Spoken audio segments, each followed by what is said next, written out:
जय माता दी दोस्तों। माता रानी आप पे अपनी कृपा बनाए रखे। पूर्णिमा और अमावस्या, दो बहनों की कहानी। एक समय की बात है, एक गांव में बहुत ही धनी व्यक्ति थे। उनके दो लड़के और दो लड़कियां थीं। उनमें से एक लड़की पूर्णिमा और दूसरी लड़की अमावस्या थी। पूर्णिमा सारे घर का काम करती, पूजा पाठ करती और गाय की सेवा भी करती थी। लेकिन अमावस्या ठीक उसके विपरीत थी। लेकिन फिर भी वह आदमी अपने दोनों बेटों और अमावस्या को प्यार करता था, लेकिन पूर्णिमा से नफरत करता था। उसके लड़के और लड़कियां धीरे धीरे बड़े हो गए और आदमी ने लड़कों का विवाह करवा दिया। इसके बाद आदमी की पत्नी ने कहा कि दोनों लड़कियां भी शादी लायक हो गई है, उनको भी कहीं पर रिश्ता करवा दो। लेकिन यह ध्यान रखना कि अमावस्या का विवाह किसी अच्छे खानदान में करना और पूर्णिमा का विवाह किसी गरीब व्यक्ति के परिवार में करना, क्योंकि पूर्णिमा को घर का काम करना ज्यादा पसंद है। उस आदमी ने पड़ोस के गांव के अमीर घर में अमावस्या की शादी कर दी और उसी गांव में एक गरीब परिवार में पूर्णिमा की शादी कर दी। पूर्णिमा के भाई और भाभी पूर्णिमा से बहुत प्यार करते थे, लेकिन वह घर के काम में उनका हाथ बटाती थी और अमावस्या उन पे रोब जमाती थी। शादी के बाद दोनों बहनें अपने अपने ससुराल में रहने लगे। एक दिन अमावस्या ने अपने घर पे पूजा रखा। वह पूजा शिव जी का था, जिसमें उसने सभी गांव की औरतों को बुलाया, पर पूर्णिमा को नहीं बुलाया। जब गांव की औरतें अमावस्या के घर जा रही थी, तब पूर्णिमा ने घर के बाहर बैठी थी और औरतों ने उससे पूछा, तुम नहीं जाओगी क्या? पूर्णिमा ने कहा, मुझे तो बुलावा ही नहीं आया है, कैसे चल सकती हूँ? औरतों ने कहा, बुलाया नहीं तो क्या हुआ, वहाँ तो भगवान की पूजा है, तुम चलो हमारे साथ। पूर्णिमा उनकी बात मानकर उनके साथ चली जाती है। जब अमावस्या की नजर पूर्णिमा पर पड़ती है तो गुस्सा से अमावस्या आकर पूर्णिमा से कहती है, तुम कैसे चले आई? तुम्हें तो मैंने बुलाया ही नहीं था। फिर भी कोई बात नहीं, तुम आ ही गई हो तो चुपचाप बैठे रहना। और अमावस्या ने पूर्णिमा की गरीबी का खूब मजाक उड़ाया। अमावस्या की बातें सुनकर पूर्णिमा की आंखों में आंसू आ गई। उसने भगवान शिव से हाथ जोड़कर मन ही मन विनती की, भगवान, क्या पूजा पाठ करना, घर का काम करना और गौ सेवा करना इतना गलत है? आखिर मेरा कसूर ही क्या है? आप कब कृपा करेंगे मुझ पे? पूर्णिमा बार बार भगवान से यही कहती रही। इतने में शिव जी की पूजा पूरी हो गई। अब अमावस्या भगवान का प्रसाद बांटने लगी। उसने सबको भगवान का प्रसाद दिया, लेकिन पूर्णिमा को नहीं दिया। पूर्णिमा बिना प्रसाद के ही घर लौटने लगी, तो रास्ते में उसने सोचा कि बच्चों को प्रसाद मांगेगी तो मैं क्या करूंगी। उसने सोचा कि मैं मायके चली जाती हूँ, अपने भाई के यहाँ से कुछ ले आऊंगी। ये सोचते हुए वो अपने घर आ गई और उसने अपने पति से कहा, मैं मायके जा रही हूँ। पति ने कहा, ठीक है पूर्णिमा। मायके के लिए रवाना हो गई। रास्ते में एक चबूतरा पर तुलसी का पौधा लगा हुआ था और उस चबूतरे पर एक बूढ़ी औरत बैठी हुई थी। वह और कोई नहीं, साक्षात तुलसी माँ थी। उस बूढ़ी औरत ने पूर्णिमा से कहा, बेटी तुम कौन हो, कहाँ जा रही हो? यह तुलसी का पौधा सूख रहा है, इसमें थोड़ा पानी डाल दो और चबूतरे को थोड़ा साफ कर दो, इससे मुझे थोड़ी ठंडक मिलेगी। तब पूर्णिमा ने तुलसी में पानी डाल दिया, चबूतरे की साफ सफाई कर दी और उस औरत के पैर भी दबा दिए। फिर उसने कहा, कुछ और काम हो माँ जी तो बताना। औरत ने कहा, कुछ नहीं, अब तुम जाओ, वापस आते समय मुझसे मिलके जाना। तब पूर्णिमा ने वहां से रवाना हो गई। रास्ते में एक शिव की मंदिर आई। वहां पर एक बूढ़ी बाबा बैठे थे। वह कोई और नहीं, भगवान शिव थे। उन्होंने पूर्णिमा से कहा, बेटी इस मंदिर की साफ सफाई कर दो। पूर्णिमा ने उस मंदिर की साफ सफाई कर दी और पूजा पाठ करके कहा, क्या काम है बाबा? बूढ़े बाबा ने कहा, और कुछ काम नहीं है बेटी, अब तुम जाओ और वापस आते समय मुझसे मिलके जाना। पूर्णिमा वहां से निकल गई। वहां से निकलकर चलते चलते काली माँ का मंदिर मिला। वहां बैठी एक बूढ़ी औरत ने पूर्णिमा से कहा, बेटी यहाँ पूजा पाठ करने तो सब आते हैं, लेकिन मंदिर की साफ सफाई कोई नहीं करता है, इसीलिए इस चबूतरे और मंदिर की साफ सफाई कर दो। पूर्णिमा ने कहा, ठीक है माँ जी। पूर्णिमा ने चबूतरे और मंदिर की साफ सफाई करके पूजा पाठ किया और माता का श्रृंगार किया। वहां से जाने लगी। उस बूढ़ी औरत ने कहा, अब तुम जाओ और वापस आते समय मुझसे मिलके जाना। पूर्णिमा अपने मायके चल दी। थोड़ी चलने के बाद नदी के किनारे एक बूढ़ी औरत मिली। वह साक्षात गंगा मैया थी। उस बूढ़ी औरत ने कहा, बेटी इस नदी पर स्नान करने तो सब कोई आते हैं, लेकिन साफ सफाई कोई नहीं करता है। तब पूर्णिमा ने घाट की साफ सफाई अच्छे से की और जाने लगी।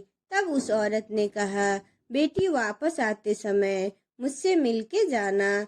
इसके बाद पूर्णिमा नाव में बैठकर नदी के दूसरे किनारे पर उतर गई और मायके पहुंच गई। पूर्णिमा के भाई और भाभी उसे देखकर बहुत खुशी हुए और उन्होंने पूर्णिमा से खूब बातें की और बच्चों को भी साथ लेकर आती तो अच्छा रहता, ऐसा उन्होंने कहा। सुबह जब पूर्णिमा अपने ससुराल के लिए जाने लगी तो भाइयों ने उसे एक लाल साड़ी और एक थैली में बच्चों के लिए कपड़े और खाने पीने के कुछ सामान रख दिए और कहा कि वापस जल्दी आना। इसके बाद पूर्णिमा वहां से रवाना हुई और उस नदी के किनारे पर जा पहुंची। पूर्णिमा को वह बूढ़ी माँ मिली जो साक्षात गंगा मैया थी। वह बूढ़ी माँ ने उन्होंने पूर्णिमा को एक थैला दिया और कहा कि तुम अपने घर ले जाकर ही इसे खोलना। पूर्णिमा ने कहा, ठीक है। आगे चलकर वह काली माँ का मंदिर आया, जहाँ पे वह बूढ़ी माँ पूर्णिमा को एक थैला दिया और कहा, इसे घर जाके खोलना। पूर्णिमा वहां से रवाना हो गई और आगे चली गई तो शिव जी का मंदिर आया। वहां उस बूढ़े बाबा ने उसे एक थैला दिया और कहा, इसे घर ले जाके खोलना। आगे चलने पर तुलसी माँ के पास बैठी हुई बूढ़ी औरत मिली। उन्होंने भी पूर्णिमा को एक थैला दिया और कहा, इसे घर ले जाके खोलना। अब पूर्णिमा के पास 5 थैले हो गए। इन सब थैलों को लेकर पूर्णिमा अपने घर चली आई। पूर्णिमा ने सबसे पहले अपने मायके का थैला खोला। उसमें बच्चों के लिए अच्छे अच्छे कपड़े और खाने के लिए कुछ सामान थे। उसने अपने बच्चों को नए नए कपड़े दिए और खाने पीने की चीजें दी। तब बच्चे बहुत खुश हो गए। अब पूर्णिमा ने दूसरा थैला खोला जो उसे गंगा मैया ने दिया था। उसमें सोना और चांदी भरा हुआ था। फिर उसने तीसरा थैला खोला जो माँ काली ने दिया था।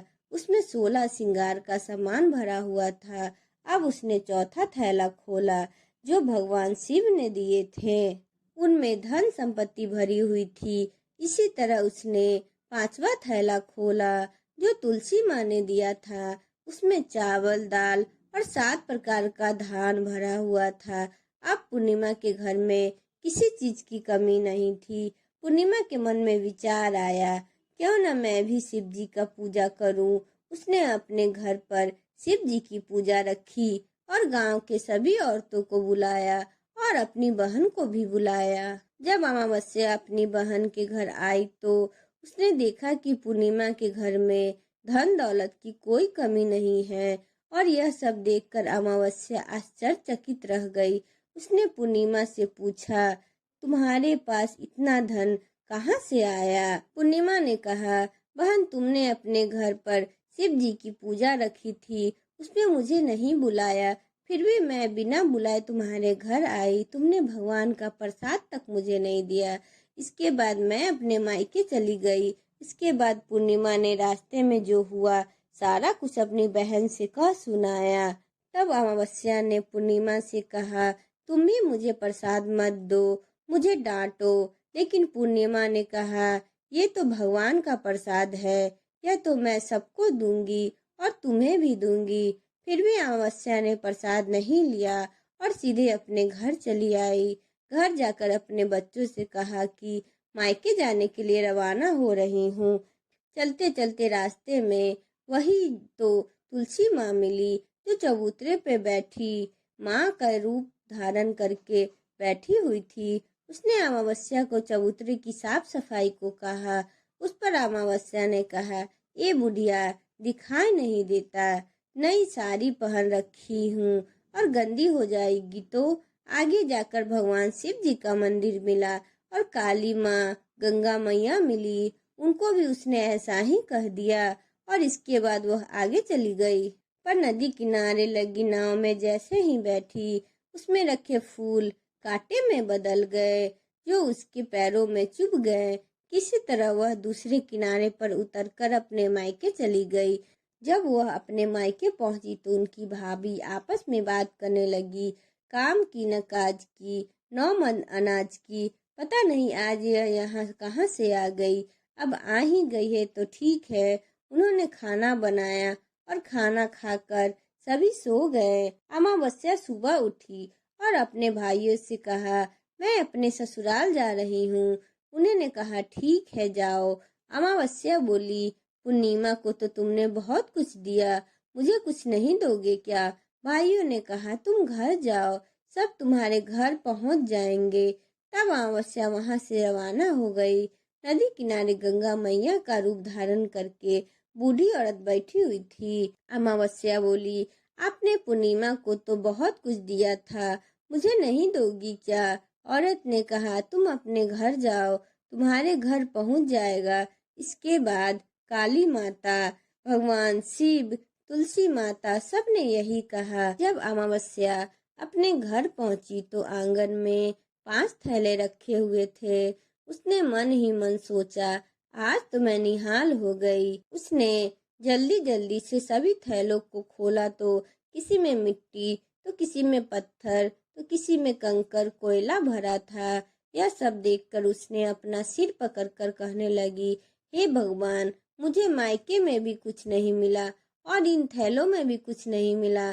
तब अमावस्या दौड़ती हुई अपनी बहन पूर्णिमा के घर जाती है और पूर्णिमा से कहा, तुझे तो इतना सब कुछ मिला और मुझे कुछ भी नहीं मिला। तब पूर्णिमा ने कहा कि मैं जब अपने मायके जाती हूँ तो अपने भाभी के साथ मिलकर काम करती हूँ और तुमने कभी उनकी इज्जत तक नहीं की, इसीलिए तुम्हें वह कुछ नहीं दिया। इसके बाद तुमने गंगा मैया, काली माँ, भगवान शिव और तुलसी माता को ठुकरा दिया, इसीलिए उन्होंने भी तुझे कुछ नहीं दिया।